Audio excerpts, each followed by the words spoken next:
Cardinal Arinze, because in order to enslave people, first of all, you have to destroy their history and then write history for them. And that's why I mentioned Cardinal Arinze, because how is it comfortable to be there and then a whoop history from Nigeria school, but then CRK, Christian religion knowledge there. But where we are coming from, we don't need to know. You see why when you tell the Erasure motto, Erasure no motto, then you hear the windscreen, right? Or diff clear, now for bold, now for clear, now for. But as okay, in or Erasure side mirror. Ahead. Now, he didn't end there. They destroyed our gods. They said it's magical. And that I don't even know what's more magical than a man that died in their own side and they resurrected after 3 days. It didn't end there. They changed our names, baptism, because the ones who bear, they are not godly enough. And if you want to make heaven, where their own ancestors are, which is fiction, we need to also bear their names. And that's why Onya Fewubu Chukwebuka Mo Ngozi Chukwu and Ngozi Ekafawai and Afamoke. That's why they'll be very comfortable to change it to Moses or Agnes. Madam, I'm not if we had another father when the Bible and hammer the meaning. Because one more after Moses, if we know Massina Millie, more way could from me, not about the meaning of Moses. What I want to know as Agnes when if we know instead of you manage Zapazda more cake, more careful. No, or the boutique, or the local. We would rather choose Friday, Sunday, and Monday. This is not fair.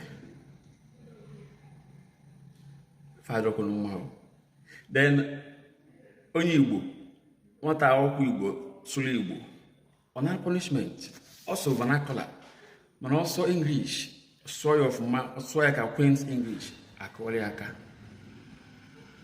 This is what parents are paying. They will need to see power.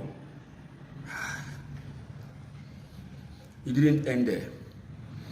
In order to enslave us, first of all, they took control over women. Called to power wine. Meaning why you know. That's why I say bishop. Why I imagine like to supersede, to overhead, to overpower woman, because he who controls the woman, you are also controlling the womb. Yes, because if you control a womb, which is woman, you are now controlling also the children, which is the nation. Everyone say no if you na if you na you got to go. And then Hana no or no even the Ojono, Sabiansa Forest, or be very highly insecure. Osumo who is sick part of football. Nearby the very no danger zone and Dojo can go by. Then if you say by TSC checking point in the army, from here to you got 3 electric posts, if I'm checking point damage also, honey, chase a bar, there's a good man. Then I've smoked it like even now. Super making a G sec even now. Daniel, honey, chair and chair, Macanando joke and ask, or fake Afro Nana, just like a bass and the book where I'm in a wells, or if fake Afro Nana, ethical bar, ethical chaos, just to send them one and then would do. Qualify, they open our by. Damia on then another barrier. Or Bono Cabay in the